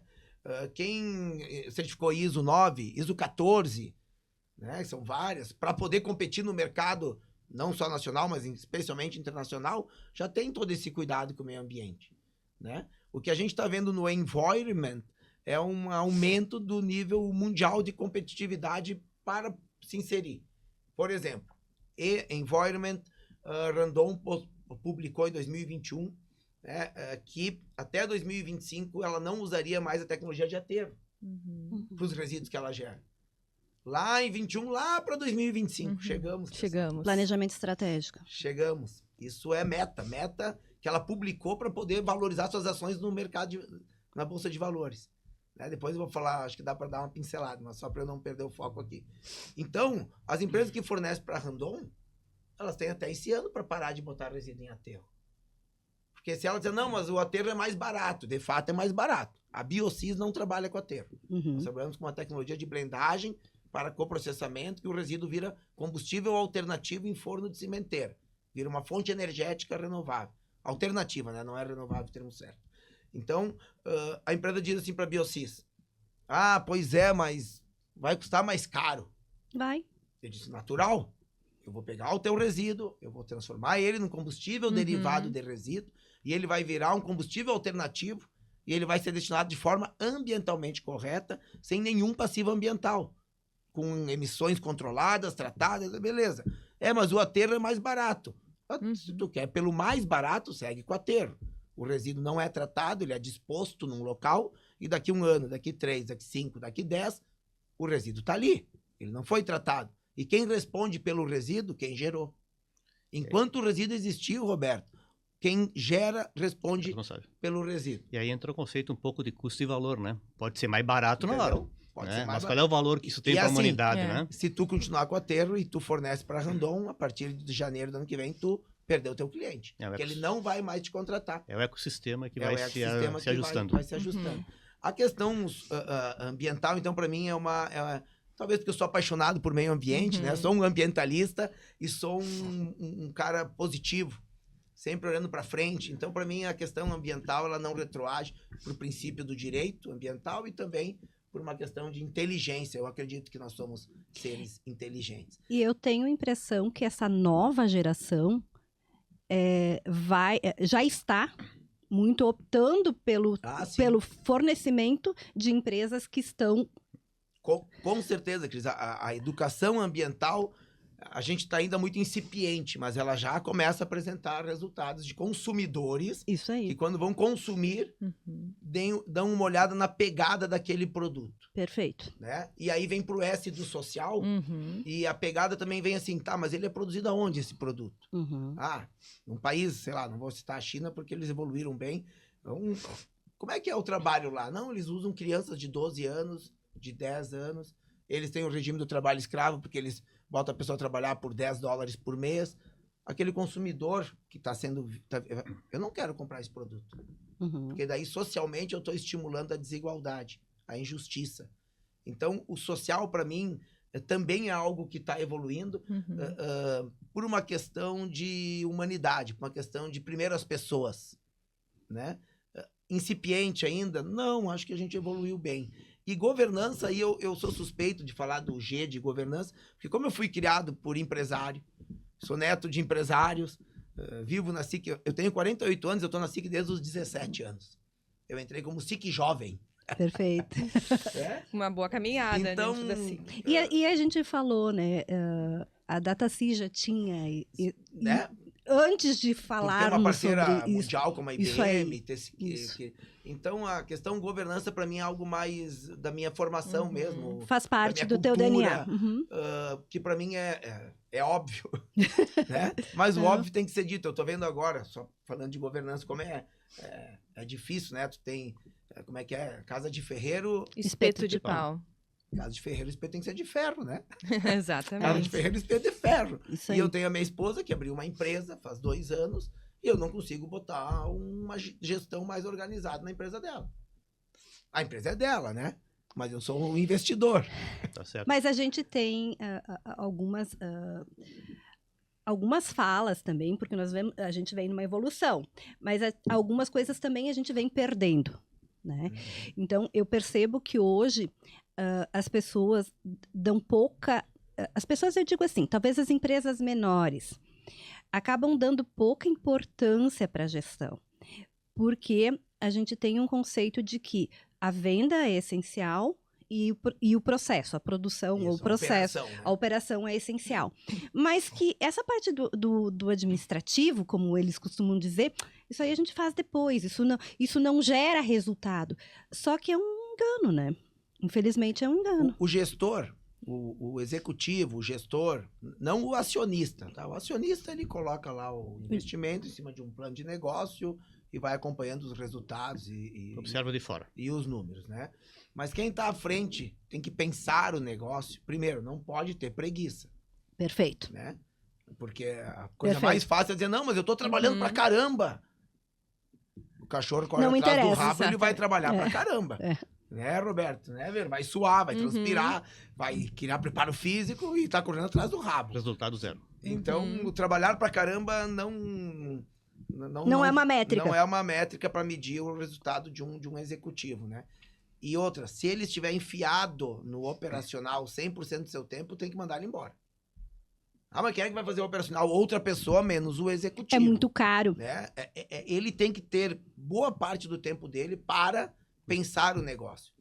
Então, eu não tenho problema nenhum, embora a minha mãe é um pouco mais antiga, né? A minha empresa é em São Sebastião do Caí. Eu moro em Farroupilha e vivo em Caxias, né? Então, eu vou pro Caí umas 2 vezes por semana. Se preciso, eu vou mais. Se preciso, eu vou menos. A Ver vai me monitorando como é que tá o pessoal, se estão sentindo minha falta. Não, é claro que eu vou lá, aquele conceito, né? O olho do dono também é importante para engordar o boi, mas não é só isso que engorda o boi, Há né? pouco tempo atrás eu vi um empresário falando, e eu lembro mais ou menos os números, mas ele dizia assim, né? O empresário não pode sair 100% operacional. Mas eu, no meu caso, ele falando, né? Certo. Eu tenho comigo algo em torno de 20% operacional, aí que eu ia 40% chegar. tático, e aí, se eu vou fazer a conta certa agora, 40% estratégico, alguma coisa É a mais. aí que eu ia menos chegar, assim. Roberto. Isso eu aprendi com o Mário, né? Então, às vezes, eu tô lá trabalhando home, que eu trabalho bastante home, aí liga a dona Isabel, minha mãe, né? Guilherme, quando ela quer alguma coisa, ela não é Guila, é Guilherme. Guilherme, onde é que tu tá? Digo, tô em casa, mãe. Tipo, 10 da manhã. Mas tu não trabalha, meu filho? Digo, mãe, eu tô trabalhando. Mas como se tu não tá lá na Biocis? Tu não foi pro Caí? Não, mãe, eu tô trabalhando, tô em casa. Não, eu não sei o que teu pai pensa disso, mas eu não concordo. Tá tudo certo, né? Aí eu tive que... Mãe, eu vou te explicar. Estando em casa, sem a operação no meu ouvido, eu consigo parar, olhar a empresa E render mais. e pensar assim, será que esse caminho que a gente definiu na estratégia é o melhor caminho? Então, Roberto, o gestor que ficar... Eu participo da operação, lógico, né? Eu tenho uma empresa pequena, né? Enxuta. Eu não tenho como não me envolver. Mas a minha responsabilidade perante a Biocis é manter ela viva no mercado, rentável, né? Preservando a atividade das pessoas seguras, né? Por isso que a gente tem uma psicóloga organizacional, que é a Verônica, temos uma engenheira de segurança do trabalho, que vai uma vez por mês lá para monitorar. A gente trabalha com resíduo, né, pessoal? Então, o dia a dia a pessoa vai pegando aquela coisa, já lido com isso há tempo, vai entrando na rotina. O resíduo reage, tem que ter EPI, tem que ter 100% do cuidado, né? Pode ocorrer um acidente de trabalho. E assim, ó, essa é uma outra coisa interessante. Vocês não vão me ouvir falar por sorte, não. Nós, por competência, em 8 anos de trabalho dentro da Biocis, não tivemos nenhum acidente de trabalho significativo. Nossa. Tivemos, sim, um colaborador que escorregou e caiu do caminhão e bateu o quadril, ficou uma semana, né? Sim, mas foi leve, Foi mais de né? uma semana, foi alguns meses. Mas foi uma queda leve, né? Um descuidado ali que ele escorregou e bateu o Olhando quadril. o período de tempo é muito pouco. Muito Entende? pouco. Agora, sim, Mas isso é cuidado com as pessoas. E aí, só para concluir, Roberto, o que eu digo lá para meus colaboradores? Pessoal, o EPI não é para proteger a Biocis, nem me proteger. Uhum. Porque, gestão, né? Você se machucando, amanhã eu vou ter que substituir você. Eu tenho os clientes para atender, eu não posso dizer, cliente, colaborador se machucou, então eu não vou te atender essa semana. Sim. Eu tenho o meu cliente para atender, que é quem paga o meu prolabore, que paga o nosso salário, que paga a nossa vida, né? Então, o cliente é prioridade dentro de um conceito, né? Então, se tu te machucar, meu colega, quem vai sentir tua falta? Onde tu é insubstituível. Quer teu filho, quer tua mãe, quer tua esposa, quer tua família. Segue, né? A Biocis vai contratar outro Vai colaborador. A gente vai sentir, claro, mas a vida que segue, né? E deixa eu fazer uma pergunta. É 2 em 1, que eu acho que... E a pergunta assim, é mais no macro, né? Se entrar no detalhe, a gente vai ficar até depois do meio-dia conversando aqui. Mas a Biocis, ela é uma empresa que vem lá da DataSys, tem toda uma história, e nasceu a Biocis, né? Foi investido nesse ramo, que é totalmente diferente. Mas, assim, ela se posiciona como uma, me corrija se eu estiver errado, é um gerenciamento de resíduos, é isso? Isso, nós somos uma gerenciadora de resíduos. Então, uma gerenciadora de resíduos. No nosso dia a dia, eu e provavelmente Verônica, Cris, né, e a maioria do pessoal, vê o resíduo como? Tem lá o resíduo orgânico, reciclável, a gente faz separação em casa, uns mais, uns menos. O reciclável vai para uma central de reciclamento, né? Uma central para fazer uma triagem, reciclagem, assim por diante. Aí tem os catadores que passam o dia a dia na cidade pegando e tal, passam para uma cooperativa de repente, certo, né? E depois segue um fluxo e vai ter um destino final. Pergunta, né? Quais são as semelhanças e as diferenças da Biocis, que acho que o fluxo é mais ou menos esse, né? Faz uma coleta, um transporte, uma triagem, uma estocagem, um processamento e uma destinação final. E aí dá no final lá um diploma dizendo que foi, né? Certificado de destinação final, é o CDF. Então, acredito que o fluxo na Biocis é mais ou menos esse, né? E no restante do material que corre pela cidade, deve ser um fluxo totalmente diferente. Tu consegue fazer um paralelo para nós, de novo, sem entrar muito no detalhe, para a gente entender um pouco as semelhanças e diferenças dos dois cenários? Origem. Assim, para ser bem objetivo, origem. Qual a origem que gerou o resíduo? Tá. Né? Isso, inclusive, está na Política Nacional de Resíduos Sólidos desde 2010. Os resíduos são classificados no Brasil, e até para quem nos acompanha, né? O que é resíduo? Resíduo para usar o nome popular, é o lixo. Né? Mas nós não trabalhamos com lixo, porque lixo é algo que não tem valor. E o resíduo é algo que a gente tem que tirar valor dali. A gente chama, inclusive, o conceito de valorização de resíduos. Okay. É tu pegar algo que não tem mais valor para aquela empresa, ou para aquela pessoa, para aquela casa, para aquele condomínio, mas que pode ter valor para a sociedade, como fonte de renda para algum reciclador, ou para Biocis, né? E como fonte de matéria-prima para a indústria. No caso da Biocis, vira fonte energética, né? De combustível. Enfim, então tudo começa na origem. Como é que se classifica os resíduos? Pela origem. Então, a Biocis se especializou nos resíduos gerados pela indústria. Então, a origem do resíduo que a Biocis trabalha é a indústria. Ela compra matéria-prima, produz um produto, manda o produto para canal de distribuição e venda, e o que não sai como produto, sai como resíduo. É 100% indústria. 100%. A gente também atende prestadores de serviço, como oficina mecânica, postos de combustível. Okay. Mas é PJ, vamos dizer assim. Isso, PJ, exatamente. Então, a origem da Biocis é PJ, essencialmente gerados na produção industrial. O que é esse outro resíduo? É o PF. É o pessoa física. É o gerado pela pessoa na sua atividade do dia a dia. Então, aí a origem é doméstica. Aí chama resíduo sólido urbano. Então, o resíduo que nós trabalhamos chama-se resíduo industrial. Nós temos resíduo comercial, gerado nas atividades do comércio. Nós temos resíduo agro-silvo-pastoril. São gerados na atividade agrícola, de criação de animais, plantio, né? Aí tem lá as embalagens de agrotóxicos, enfim, uma série de coisas. Resíduos de serviço de saúde, gerados em clínicas médicas, hospitais, UBS, clínicas de odontologia, clínica de estética, né? A Grazi, que tem a dermáxima estética avançada, gera resíduo de serviço de saúde, que são os perforocortantes, as agulhas, seringas e tal, essas coisas, todas não podem ser destinadas como resíduo orgânico, como resíduo doméstico, porque não é de uma atividade de serviço de saúde. Resíduos radioativos, gerado da extração de minas e tal, aquela coisa toda. E o que envolve as pessoas físicas é o resíduo sólido urbano, que compreende o lixo gerado nas nossas casas, né, nos condomínios, nos apartamentos, enfim, e gerado também na limpeza urbana, poda de árvore, limpeza de jardins, que são resíduos gerados pelo poder público na limpeza urbana. Aí chama-se resíduo sólido urbano. Então, de forma objetiva, Roberto, é a origem. Né? Nós, Biocis, não trabalhamos, por exemplo, com resíduos da construção civil, porque é um resíduo classificado especificamente gerado na atividade da indústria da construção civil. Construção e demolição, né? Então, nós, Biocis, não trabalhamos com isso. Tem também outra classificação, que é o resíduo perigoso e não perigoso. Perigoso é o resíduo classe 1. O que é um resíduo perigoso? Não é que ele vai te assaltar. Ele é perigoso porque ele, em contato com o meio ambiente, ele estraga o meio ambiente. falar estraga, para usar um termo. Perfeito, Uhum. é isso aí. Ou em contato com o ser humano, ele pode gerar dano à saúde humana. Então, ele é um resíduo perigoso, porque ele oferece perigo ao meio ambiente ou perigo ao ser humano, ou aos dois, né? Geralmente oferece Os dois. perigo aos dois. E um resíduo não perigoso, que é o classe 2, é um resíduo que se tu botar ele ali num terreno baldio e deixar uma semana, daqui uma semana tu vai ali, ele continua ali. Ele não se degradou, não infiltrou no solo, não achou um curso da água e contaminou a água, não se degradou e evaporou e contaminou a atmosfera. Então não contaminou ar, não contaminou água, não contaminou solo. Ele é inerte. Ele não reagiu com o meio ambiente.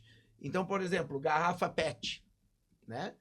Se tu pegar uma tonelada de garrafa PET, botar aqui na frente do nosso estúdio aqui e deixar ali uma semana, não vai ficar uma semana porque os recicladores vão Levar embora. Meia hora. porque tem valor de mercado, né? Gera valor. Mas só para exemplificar, ele é um resíduo que ele não vai gerar dano nenhum ao meio ambiente. E se tiver contato com a pele, se tu encostar nele, não vai gerar dano nenhum à saúde humana. Então ele é um resíduo não perigoso. Ele é classe suja o planeta, mas não 2. Ele gera... suja quando ele é mal conduzido. Perfeito. Né? Aí ele vira um poluente porque foi mal conduzido para uma rede de drenagem, para um rio, para um... E assim, pessoal, olha que interessante, aí culpam o plástico porque está poluindo o planeta. O plástico não tem perna. Perfeito. O plástico não tem braço, não voa. O plástico é conduzido pelo ser humano para algum lugar. Então, se é colocado na forma irregular, no lugar regular, ele vai acabar no lugar que vai acabar poluindo, né? Então, a questão é a origem do resíduo, onde ele é gerado.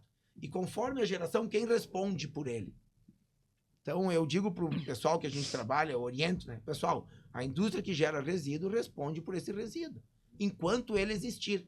Se ele entrega para a Biocis, não é o caso, né? Mas se entregasse para a Biocis largasse num lugar irregular, identificado quem entregou para a Biocis, a empresa vai ser multada. Ah, mas eu entreguei para a Biocis. Tu tem que certificar que a empresa que tu entregou é licenciada, é certificada, e tu tem que auditar o processo da empresa. Para tu ter certeza que a empresa faz a coisa correta. Mas essa empresa que ficou de fazer algo correto e não fez, ela entra como corresponsável também, não? Responde solidariamente, tem corresponsabilidade. Né? Responde com corresponsabilidade. Então, nós da Biocis temos o compromisso, é uma frase engraçada, mas é isso. Compromisso com o compromisso do nosso cliente. Ok. O compromisso é dele. Mas a partir do momento que eu coletei o resíduo, o compromisso passa a ser meu também. Então, o meu compromisso passa a ser o compromisso dele, né? Cumplicidade. Isso aí, de dar a destinação final eventualmente correta. Né? Então, nós trabalhamos na área da indústria e o mundo do resíduo, pessoal, o desafio é ganhar dinheiro, porque tem muita oportunidade, né? Tem. E cada vez mais vai ter, porque não vai mais se admitir pegar o resíduo, nada mais é do que uma matéria-prima que sobrou de uma produção de alguma coisa, né? E aí a gente vai lá no planeta e extrai mais matéria-prima. Ah, mas se eu tenho essa matéria-prima aqui ocupando espaço no aterro, eu vou lá e extraio uma nova montanha para gerar matéria-prima. Então, é a valorização de resíduos. Ou por reciclagem, quando tem reciclabilidade, ou por fonte energética, aproveitar o poder calorífico do resíduo, que é o que a gente faz na Biocis, né? A poder usar ele como fonte energética. Ou como matéria-prima para um outro produto. E se não tiver nenhuma utilidade, que a gente não consiga tecnologia para tratar, reciclar, processar, ou economicamente não fique viável, não tem a tecnologia, mas ela está lá na Alemanha para trazer, vai custar tantos milhões de dólares e não tem como, as empresas não têm como pagar. Aí esse resíduo vira rejeito. É a última instância do resíduo. O rejeito é aterro, daí é o lixo. Mas tem muita tecnologia, pessoal, que tem que se pensar antes do rejeito. Tem gaseificação de biomassa que a gente faz dentro da InovaBio, acho que vai ser um capítulo diferente a InovaBio, né? Tem extração de materiais de baterias de íon lítio, tem pirólise. Nós estamos agora num projeto de pirólise de lodo de esgoto. Quer ver? Para dar um exemplo para vocês. Todos os seres humanos fazem xixi e cocô. Né? Perfeito. Graças a Deus. A gente nasce gerando resíduo. Né? A gente, quando nasce, começa a gerar xixi e Sim. cocô. Tá, Guila, mas xixi e cocô é orgânico, tranquilo. Não, tranquilo. Só que nós estamos em mais de 8 bilhões de pessoas todo dia fazendo xixi e cocô. Essas pessoas vivem em casas que tem um vaso sanitário e tu manda embora o xixi e cocô com a água. Então tu pega uma água limpa e mistura xixi e cocô. Até aí tá bem, é tudo orgânico, tá tudo certo. Mas daí tu bota detergente, porque tu lavou a louça, tu bota sabão em pó, Na mesma água. Roupa, aí shampoo, sabonete do teu banho, aí Um pouco do azeite que sobrou, tu não tenta colocar. Enfim, né? Não pode colocar o azeite no ralo, mas se coloca. A gente sabe que sim. E assim vai indo. Aí o cara trocou o óleo em casa. Enfim, acontece, né? Não poderia acontecer. Bota o óleo lubrificante. E assim vai, né? Então, o esgoto das cidades do Brasil e do mundo, pessoal, já é um esgoto que tem que ser tratado. E nós temos tratamento em Caxias, temos no Rio Grande do Sul, né? A Corsã, que agora foi comprada pela AEGE, faz uns 2 anos já, tem o SAMAI em Caxias, enfim, tem as estações de tratamento de esgoto. Beleza, o esgoto chega e lá o efluente, o esgoto é tratado. E ele chega num padrão, que tem as normas do CONSEMA, do Conselho Estadual de Meio Ambiente, padrões para descartar essa água no meio ambiente. Então, o SAMAI, que tem, acho que são 11 ou 12 estações de tratamento de esgoto em Caxias, ela recebe o esgoto lá do Tega, do Pinhal, do Pedra Branca, do Belo, dos Arroios, trata aquele esgoto, pega a água nos padrões de descarte e devolve para o Tega, devolve para o Belo, depois da estação, né? Água tratada, beleza. Não gera um impacto significativo lá no ecossistema onde ele largar. Tá, mas o tratamento dessa água gera um lodo, que é chamado lodo de tratamento de esgoto. E o que o mundo faz hoje? Joga num aterro, joga numa vala, Então, nós estamos desenvolvendo uma pesquisa para pegar esse lodo, fazer pré-tratamento, secagem, pirólise, transformar ele num lodo peletizado e gaseificar e transformar em energia elétrica. Uau. Sabe? Então, isso existe hoje? Não. Mas o que vocês estão fazendo no Biocis? Pesquisa. Quebrando conceito. Sério? Mas como é que vocês fazem? Dinheiro da FINEP. Perfeito. Então a gente também tem que olhar as oportunidades que a área de resíduos traz e não ficar reclamando porque o Brasil não se cumpre a lei, porque... Pessoal, reclamar do Brasil não vai resolver o teu problema. Então, se eu puder dar uma mensagem positiva aqui para quem nos acompanha, não fica reclamando que não vai resolver. Arregaça as mangas e vai trabalhar. E busca subsídios. Não é simples, tá, pessoal? A gente captou agora dinheiro com a FINEP, foi um trabalho árduo. Foram meses de trabalho de projeto técnico, com doutor em pirólise, investimento de tempo, né? O Eduardo, que é meu irmão, que é biólogo de formação, está dedicando a vida dele à pesquisa na área de novas tecnologias, mas é gratificante. Nós não aprendemos a ganhar dinheiro ainda com essas coisas, mas a gente está... É o caminho. A gente está no caminho, né? E me corrija se eu estiver errado, Guila, mas aí tem 2 desafios, né? Toda inovação, e aí eu acho que não é diferente. Uma é desenvolver tecnologia para que seja algo viável tecnologicamente falando. A gente chama de risco tecnológico. Outra é desenvolver a cadeia logística, vamos dizer assim, para criar massa, criar volume suficiente para aquilo ser economicamente viável. Faz sentido isso? Total sentido, Roberto. Porque o nosso projeto Licobat, de extrair lítio e cobalto de baterias, a gente comprovou tecnicamente que a tecnologia funciona. Inclusive é uma patente de um professor da Universidade de Roma, da Itália, que a gente adquiriu o direito de uso da patente, desenvolvemos aqui, em São Sebastião do Caí. Nós estamos extraindo lítio e cobalto de bateria de celular, acompanhados pela FEPAM. Nós não damos um passo sem autorização do órgão ambiental, porque não adianta a gente criar um conceito, criar uma tecnologia e depois o órgão ambiental dizer assim, não, esse método é muito risco para o meio ambiente, eu não libero. Perfeito. Então, eu preciso antes que a FEPAM me diga, pode seguir. Aprovar ele, né? Pode seguir que nós estamos acompanhando vocês. É claro que ao final tem que ser feito todos os laudos. E sempre tem uma instituição de pesquisa junto.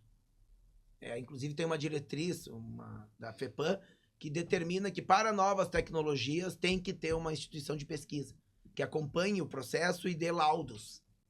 Porque eu laudar que acaba ficando com a responsabilidade eu dar o laudo técnica. Que a minha tecnologia é limpa, pô, legal, Sim. eu vou, né? Mas eu preciso de um técnico, então a academia. Então, o primeiro passo é comprovar que tecnologicamente é viável. No processo de extração de lítio e cobalto, a gente comprovou, a tecnologia funciona.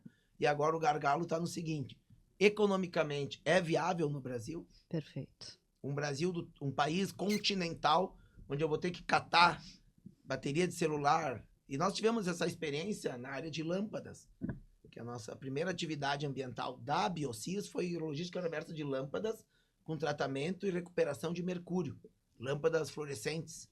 E nós tínhamos que coletar, né? Falar o nome certo. Nós tínhamos que coletar lâmpadas no Acre, em Roraima, Pernambuco, Imagina a logística, Rio de Janeiro, Minas Gerais, São Paulo, Rio Grande do Sul, né?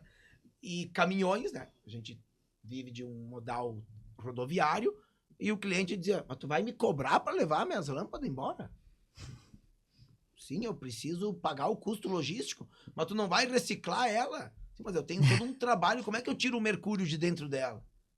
Então, é bem isso, Roberto. Tem que ter uma tecnologia que a gente chama de risco tecnológico, né? Tu tem que desenvolver uma rota tecnológica para aquele resíduo. E qual o risco tecnológico daquilo não dar certo? Existe, ele é presente. E o segundo ponto é economicamente. Isso é viável? Então, agora a gente está nessa de baterias, nós estamos nesse encargalo.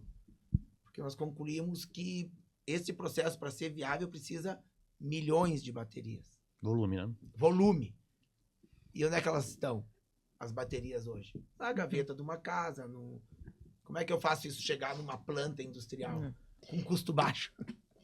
E Guila, para nós encaminharmos então o nosso encerramento desse podcast, se a gente pudesse dar para as pessoas físicas que estão nos ouvindo, né, para as empresas que estão nos ouvindo, uma dica sobre meio ambiente, qual seria essa dica? O que o Guila tem para nos dizer com relação a... De forma objetiva, De forma objetiva. Para e pense no que tu tá fazendo. É simples, para e pensa. É mais fácil tu descartar uma coisa com preguiça. Sabe? Tu tá no carro dirigindo, tomou uma garrafinha de suco ali. É mais fácil abrir o vidro e jogar pela janela, né? É mais fácil. É mais preguiçoso, né?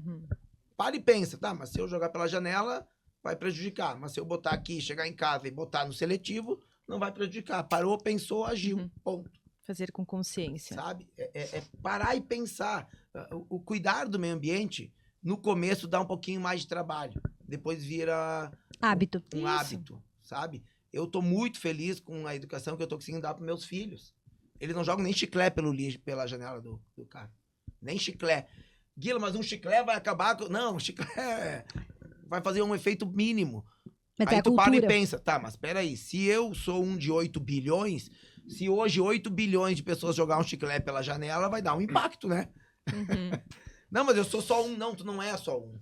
Nós somos todos irmãos nesse sentido, né? Todos irmãos vivendo na mesma casa. Então para e pensa, a tua ação, ela vai gerar um impacto positivo ou negativo? Negativo, então repensa e age diferente. Né? Sabe que eu tenho que me controlar, né? Porque se eu vejo isso, alguém fazendo, eu xingo. Porque vai impactar em mim no futuro, né? Nos meus netos, enfim. Eu xingo. Né? Puxa, segura dentro do carro. Põe numa sacolinha. Então, nesse conceito, a gente falou uma coisa simples, o chiclete, É isso a aí. bituca do cigarro, né? E quando eu fui vereador, eu tive um debate na Câmara, não quero estender aqui, né? Mas só para colaborar. Eu criei a lei, fui autor da lei, que multava quem era flagrado jogando lixo no chão, nas ruas da cidade. Né? E na discussão, alguém, não lembro agora qual vereador de oposição lá, veio, não, porque também a Codeca não bota lixo na cidade, porque a Codeca, porque o prefeito, ele... Não, só um minutinho. Porque daí o cara tá fumando e não tem um lugar para botar a bituca do cigarro. Eu disse, só uma parte, Vossa Excelência me concede uma parte. O rito da Câmara, né?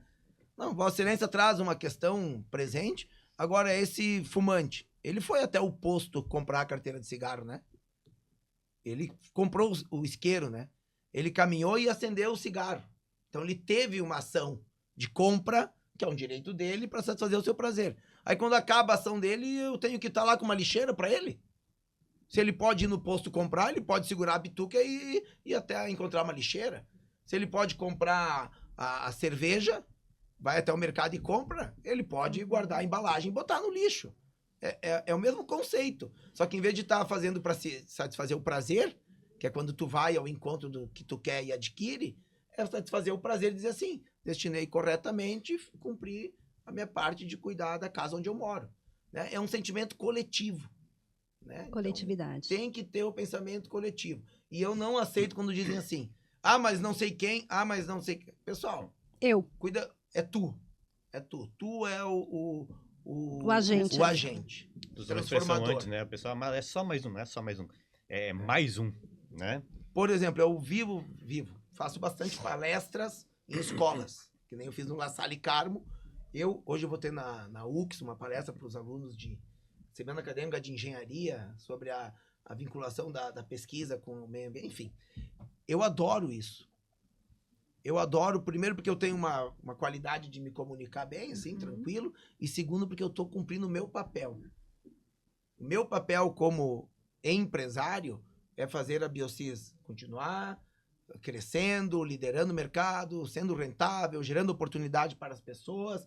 Agora, o meu papel como empreendedor, como cidadão empreendedor, é empreender na formação das novas gerações. E aí, Cris, Roberto e Vero, vem o interesse pessoal, sim. Porque eu lembro do Brizola, que dizia, são os interesses. E o pessoal acha que interesse é feio. Não, não é. Nós somos movidos por interesse.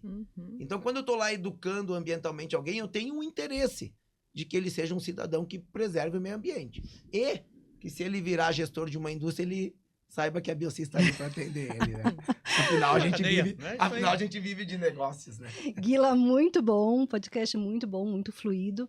Já fica o convite para o próximo. A gente quer saber mais sobre o nome da InovaBio. InovaBio, ecossistema de inovação. Isso aí. Nós queremos saber mais. Eu entendo que é um assunto que está ligado à nossa sobrevivência, à sobrevivência dos nossos filhos e netos, né? Então, em breve, estará novamente aqui conosco, claro, se você tiver disponibilidade, mas já fica o convite. Muito obrigada mesmo. Legal. Cris, mais uma vez agradecer a oportunidade. A convivência aqui foi joia, né? Gostei, me senti bem. Que bom. Né? Me senti à vontade. Poder participar de um programa com a Vero. A Vero é uma profissional que eu tenho muita admiração. Ela faz um trabalho formidável na Biocis. E olha, não estou dizendo que é mais fácil ou mais difícil, tá? Mas ela está conseguindo manter um turnover muito interessante na Biocis, numa cidade como Caí, trabalhando com resíduos. A gente não trabalha com mumu, pessoal. A gente não trabalha com... Legal, Não estou dizendo que os outros trabalham com mumu. Estou falando do meu Perfeito. negócio, né? Perfeito. A gente trabalha com resíduo. A gente trabalha com tambor, com resíduo, com peso, com movimentação de carga, resíduos perigosos. Então, a gente enche o nosso colaborador de EPI.